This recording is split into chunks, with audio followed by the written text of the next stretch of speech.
Assalamualaikum warahmatullahi wabarakatuh. Halo semuanya, perkenalkan nama saya Siti Fauzia Mahajani dengan NIM 4114230059. Prodi Pendidikan Matematika kelas D jurusan Matematika, Fakultas Matematika dan Ilmu Pengetahuan Alam. Pada video kali ini saya akan mempresentasikan yaitu materi mengenai korelasi institusi masjid dan pembangunan peradaban. Peran masjid di zaman Rasulullah. Peran masjid dalam zaman Rasulullah Muhammad SAW sangat penting dalam perkembangan Islam dan kehidupan umat muslim.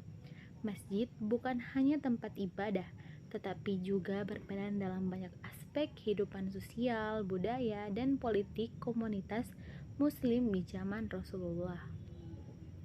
Peran masjid di zaman Rasulullah. Berikut ini adalah beberapa peran penting masjid dalam zaman Rasulullah. Yang pertama yaitu tempat ibadah.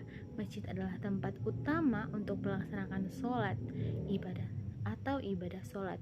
Rasulullah Muhammad mengajarkan umat Islam bagaimana melakukan sholat, membaca Al-Quran, dan berdoa kepada Allah di masjid. Sholat berjamaah di masjid juga dianjurkan dan mendapat pahala lebih besar.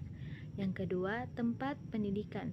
Masjid digunakan sebagai pusat pendidikan Islam. Rasulullah sendiri memberikan pengajaran agama, tafsir Al-Quran, dan hukum Islam kepada sahabat di masjid. Masjid juga menjadi tempat belajar bagi generasi awal umat Islam. Yang ketiga yaitu tempat pertemuan sosial. Masjid merupakan pusat kegiatan sosial dan komunitas. Umat muslim berkumpul di masjid untuk membicara atau berdiskusi, bahkan mengadakan pertemuan sosial. Hal ini memperkuat hubungan antar muslim dan membangun solidaritas dalam komunitas. Berikutnya yaitu tempat pengumuman. Rasulullah sering menggunakan masjid untuk mengumumkan berita, perintah, dan nasihat kepada umatnya. Misalnya, pengumuman perang, perjanjian, dan berita penting lainnya seringkali dilakukan di masjid. Berikutnya yaitu tempat konsultasi dan keputusan. Rasulullah dan para sahabatnya menggunakan masjid sebagai tempat konsultasi untuk mendiskusikan masalah komunitas dan mengambil keputusan yang berkaitan dengan umat Islam. Masjid juga menjadi tempat penting dalam proses pengambilan keputusan. Berikutnya yaitu kolerasi institusi masjid dan pembangunan peradaban manusia. Institusi masjid memiliki potensi besar dalam kontribusi terhadap pembangunan peradaban manusia. Namun, peran masjid dalam mengembangkan peradaban manusia juga bergantung pada pengolahan yang baik, kepemimpinan yang bijaksana, dan keterlibatan aktif dari komunitasnya. Selain itu, kerjasama dengan institusi lain, termasuk pemerintah, organisasi non-pemerintah, dan sektor swasta juga penting dalam mencapai pembangunan peradaban yang berkelanjutan. Korelasi institusi masjid dan pembangunan peradaban manusia. Berikut ini adalah beberapa cara di mana masjid dapat berkolaborasi dalam proses pembangunan peradaban manusia. Pendidikan dan penyuluhan. Masjid dapat berperan dalam memberikan pendidikan dan penyuluhan kepada umat muslim. Ini termasuk memberikan ceramah, kelas, dan lokarya tentang agama, etika, dan kebijaksanaan. Berikutnya yaitu pengembangan karakter, pusat sosial dan kesejahteraan. Berikutnya yaitu masjid di era modern sebagai pusat kebudayaan dan peradaban.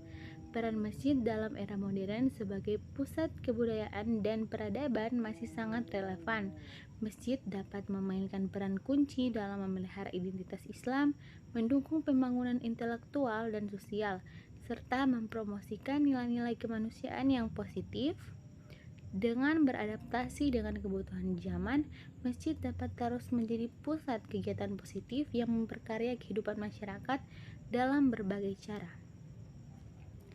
Masjid di era modern sebagai pusat kebudayaan dan peradaban. Berikut adalah beberapa peran masjid dalam konteks modern sebagai pusat kebudayaan dan peradaban, yaitu pendidikan dan penyuluhan.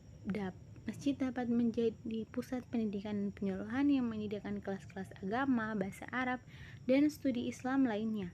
Mereka juga dapat menyelenggarakan seminar, lokal karya, dan konferensi untuk mempromosikan pemahaman yang lebih baik tentang agama dan budaya Islam. Berikutnya yaitu perpustakaan dan sumber daya informasi, pusat studi dan penelitian, dan pusat kesejahteraan sosial. Baik, itulah presentasi dari saya yang saya dapat sampaikan. Lebih dan kurangnya saya mohon maaf. Wassalamualaikum warahmatullahi wabarakatuh.